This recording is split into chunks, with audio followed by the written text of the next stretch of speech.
नमस्कार मंडळी.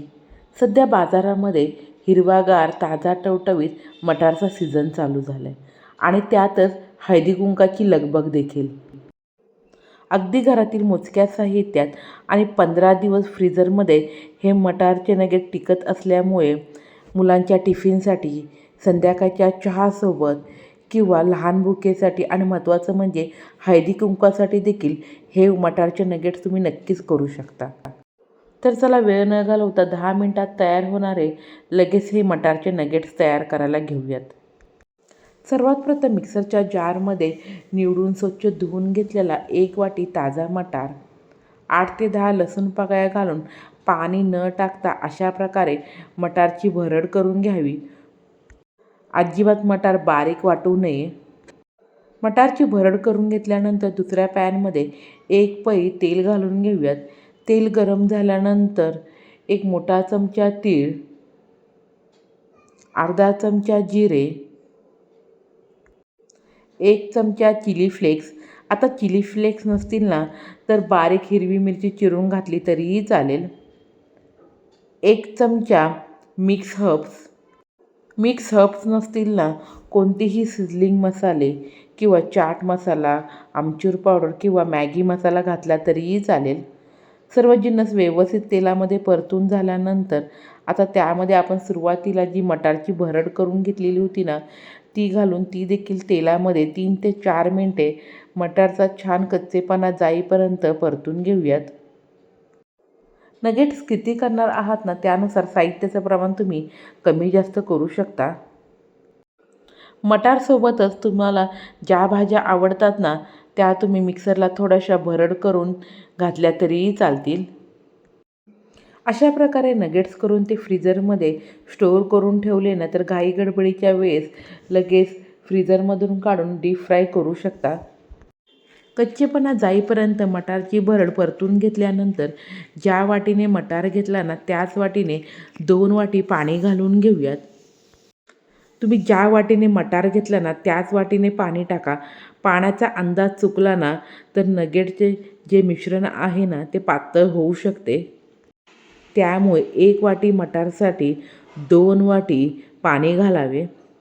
पाण्याबरोबरच मी चवीप्रमाणे मीठ घालून पाण्याला आता छान उकळी काढून घेते.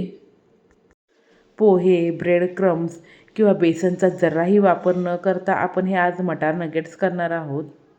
पाण्याला उकळी आल्यानंतर त्यामध्ये ज्या वाटीने मटार घेतला ना त्या वाटीने 1 वाटी बारीक रवा घालून तो व्यवस्थित मिक्स करून घेऊयात. बारीक रवा नसेल ना तर जाड रवा थोडासा मिक्सरला फिरवून घातला तरीही चालेल.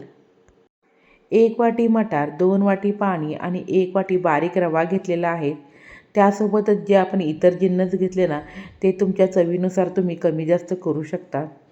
पाण्यामध्ये रवा व्यवस्थित मिक्स झाल्यानंतर आता आपण 2 ते 3 मिनिटासाठी पॅनवरती झाकण ठेवून घेऊयात जेणेकरून रवा देखील छान फुलला जाईल. 3 मिनिटानंतर झाकण काढून पाहिले सुरुवातीपेक्षा मिश्रण देखील छान घट्ट झालेले आहे. आता हे तयार झालेलं मटारचं मिश्रण आपण एका भांड्यामध्ये काढून पूर्णपणे थंड करून घेऊयात. पाण्याचं प्रमाण थोडं तरी जास्त झालं ना तर नगेटचं मिश्रण पातळ होईल आणि त्यामुळे नगेट हे खूप तेल पितील. त्यामुळे मी सांगितलेल्याप्रमाणेच सर्व साहित्याचं प्रमाण घ्यावं. मिश्रण ताटामध्ये काढल्यानंतर अशा प्रकारे व्यवस्थित पसरून घेऊन पूर्णपणे थंड करून घेऊयात. वर्षातील 4 महिने ताजा हिरवागार टवटवीत असा मटार मिळतो, परंतु बाकीचे 8 महिने मटार कशा प्रकारे स्टोअर करून ठेवावा ह्या रेसिपीची लिंक मी डिस्क्रिप्शन बॉक्समध्ये देत आहे, ती देखील जरूर पहा. मिश्रणाला छान बाइंडिंग आणि टेस्ट येण्यासाठी 2 मध्यम आकाराच्या बटाट्याची साल काढून अशा प्रकारे बारीक किसणीने मी त्यामध्ये बटाट्याचा किस करून घेतलेला आहे. अशा प्रकारे उकडलेला बटाटा घातल्यामुळे नगेट्सला खूप छान टेस्ट देखील येते आणि अजिबात तेलामध्ये तळताना नगेट्स हे तेल देखील पित नाही आणि महत्त्वाचं म्हणजे एकही नगेट्स फुटत देखील नाही. नगेटच्या मिश्रणामध्ये बटाटा जास्त झाला तरी देखील नगेट्स हे तेल पिऊ शकतात. बटाट्याचा किस घातल्यानंतर अशा प्रकारे आपण व्यवस्थित हे मिश्रण हाताने मळून घेऊयात जेणेकरून सर्व मिश्रण व्यवस्थित एकजीव असे होईल. मिश्रण व्यवस्थित एकजीव झाल्यानंतर न भिजत ठेवता लगेच त्याचे नगेट्स आपण करणार आहोत. अगदी 10 ते 15 मिनिटांमध्ये हे मटारचे नगेट्स तयार होतात. अशा प्रकारे पीठ मळून झाल्यानंतर लगेच वेळ न घालवता आपण हाताला थोडंसं तेल लावून नगेट्स करून घेऊयात. तर ह्या ठिकाणी नगेट्सला मी सिलेंडरसारखा आकार देत आहे. तुम्ही तुमच्या आवडीनुसार कोणताही आकार नगेट्सला देऊ शकता.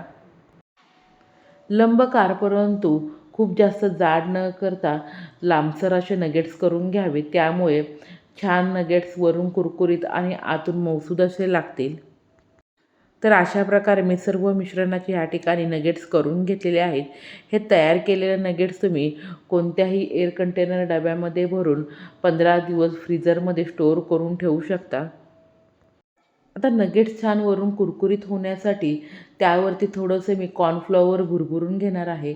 त्यामुळे नगेट्स तेलामध्ये तळल्यानंतर छान कुरकुरीत असे होतील. फ्रीझरमध्ये नगेट्स स्टोअर करून ठेवायचे असतील ना, तर ते कॉर्नफ्लॉवर लावण्याच्या अगोदरच ठेवावे. कॉर्नफ्लॉवर लावल्यानंतर नगेट्स स्टोअर करून ठेवले ना, तर तेलामध्ये नगेट्स तळताना त्याला तडे जाऊ शकतात किंवा नगेट्स तेल देखील खूप पितील. अशा प्रकारे सुके कॉर्नफ्लॉवर लावून झाल्यानंतर लगेच आपण मध्यम आचेवरती हे सर्व नगेट्स तळून घेऊयात.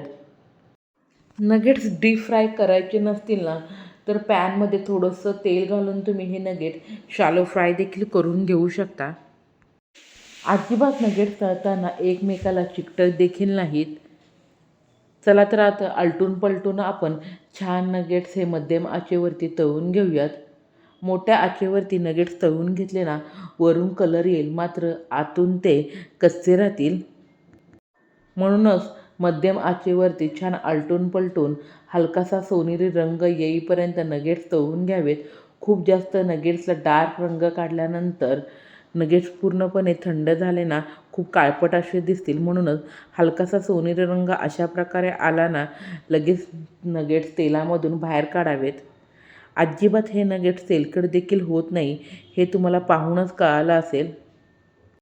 टॅमॅटो सॉस, हिरवी चटणी किंवा कोणत्याही गोड चटणीबरोबर हे नगेट्स तुम्ही सर्व्ह करू शकता. तुम्हाला ही रेसिपी कशी वाटली ना, ते मला तुम्ही कमेंट बॉक्समध्ये सांगायला अजिबात विसरू नका. रेसिपी आवडली असेल तर नक्की लाईक करा, जास्तीत जास्त शेअर करा. अशा नवनवीन रेसिपी पाहण्यासाठी माझ्या चॅनलला सबस्क्राईब करा. बेलची घंटी वाजवायला विसरू नका.